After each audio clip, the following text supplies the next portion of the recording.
Uh, One of the things that Rich Serino talked about in his plenary discussion was what happened in Joplin, Missouri after this enormous tornado.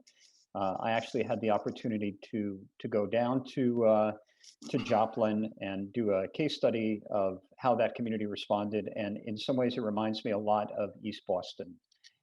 There was a community of about 50,000 people who lived in Joplin, again, about the same size as East Boston, plus or minus, with a great deal of community cohesion among different organizations. And I think that's really the name of the game here that we're really trying to get to is collective effort or collective efficacy of the community, not just in this really stressful moment of the disaster that I gave you to think about, but even in thinking about how can you adapt and mitigate to climate change and thinking about the kinds of practices that have to be put into place. And so what we'd like to do for this very last segment is ask a few of our participants to reflect on one question, and I'm going to ask Nancy Smith, Michael Mancusi, or Jackie Fantis from the East Boston Neighborhood Health Center.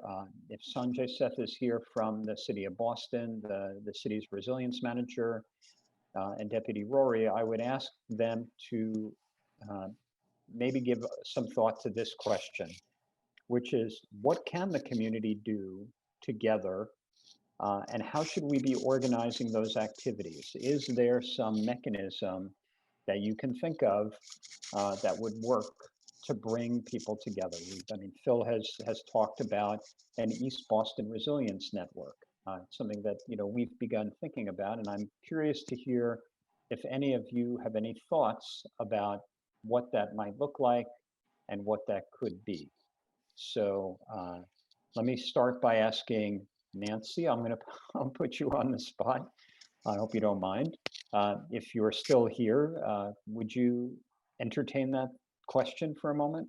I first think that East Boston and actually all of the city of Boston, which allows us to have that whole community thought process. Um, we've seen what took place where communities took care of themselves. They were forced to do it. And a lot of them thought that they had not had training for it, but they did it and they did it very well. And so at our organization, the Boston Public Health Convention, we have what is called the Devalier program. It's a center. We have online classes that organizations can take. We have courses that neighborhood individuals can take online, especially even right now. We have a couple of courses that are coming up. I think I'll put the links and send it for people to strengthen what they're doing already. But I think one of the things is to be flexible and to know that you've done this amazing job, amazing community MOUs that no paperwork was done. I've been very fascinated and very in awe with all of the neighborhoods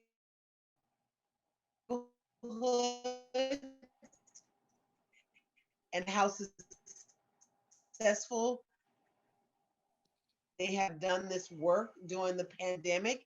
And so I think going forward is just to continue the group that we're in. One of the challenges is if we have more private organizations, when people were talking about those kits, we talk about those first aid kits all the time, the go bags. There's ways that you can get radios out to neighborhoods, take some funding, provide so many streets per year with crank radios. The next year, go to another set of streets.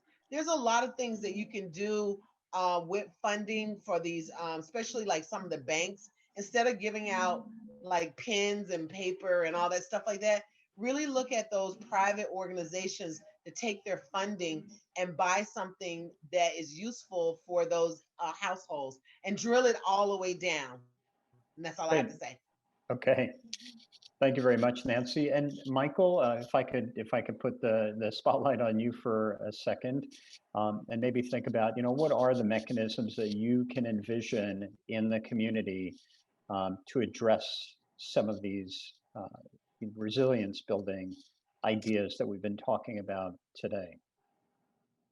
Well, I appreciate the opportunity, David. I would just say very briefly, I love the idea of a East Boston resilience network, because I do think we have the beginnings of the infrastructure for such a thing. If I think across what we've been doing for the last couple of years pre-COVID, when we've tried to pull together this community health initiative, realizing the major partnerships we have and the major organizations we have are all doing, say, food distribution and other things, that if we pulled ourselves, our resources together, we could achieve so much more. So that plus, we do, through funding through the city, have the neighborhood trauma team and our hub model.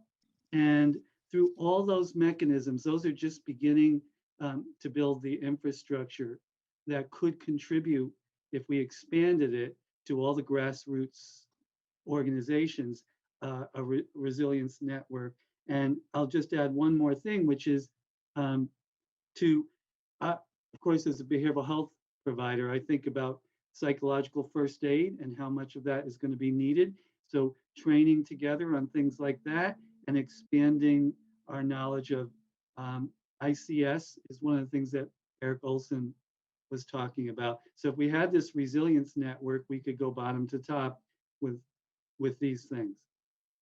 Great, thank you. And ICS is the incident command structure that is what is used across many different levels of government and first response to organize activities. Yes, and we have it as organizations, but that's in our organization. We need it for the community. Right, and perhaps the East Boston Resilience Network could serve as that ICS structure for the community to interact between formal and informal response entities. Deputy Rory, I'm wondering if you would be willing to entertain that question of the ways to make the connections between those formal and informal response efforts in a community and something like an East Boston Resilience Network. Making community lifelines, a core focus of incident response within a community, offer unique benefits for incidents ranging from small scale to catastrophic disasters. And it helps the community stabilize and get back to being whole. So I think that, staying in communication with all of these various entities that are working here today is the best way for us to move forward in helping a community like East Boston, South Boston, those communities that are directly can be impacted by in a scenario in which we work today is the best way for us to move forward and to get more information to those neighborhoods on where the help is and how they can access that help. If that answers your question. It does. Well, thank you for that.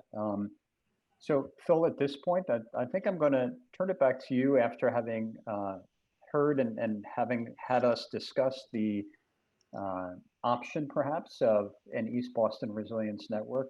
Perhaps you can offer some ideas as to what next steps we might all think about.